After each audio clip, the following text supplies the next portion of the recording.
بسم اللہ الرحمن الرحیم۔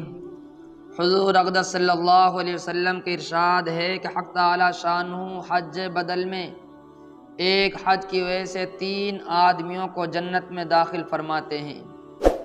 ایک مردہ جس کی طرف سے حج بدل کیا جا رہا ہے، دوسرا حج کرنے والا، تیسرا وہ شخص وارث وغیرہ جو اب حج کرا رہا ہے، یعنی حج بدل کے لیے روپیہ دے رہا ہے۔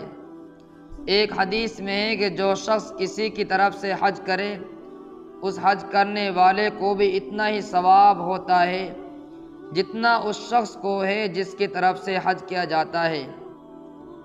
ابن موفق رحمہ اللہ کہتے ہیں کہ میں نے حضور اقدس صلی اللہ علیہ وسلم کی طرف سے متعدد حج کیے۔ ایک مرتبہ خواب میں حضور صلی اللہ علیہ وسلم کی زیارت ہوئی۔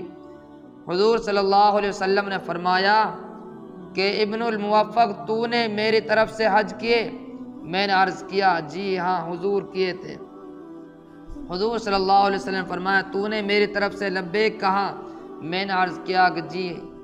حضور صلی اللہ علیہ وسلم نے فرمایا کہ میں قیامت کے دن اس کا بدلہ دوں گا کہ حشر کے میدان میں تیرا ہاتھ پکڑ کر جنت میں داخل کر دوں گا اور لوگ اپنا حساب کتاب کرتے رہیں گے۔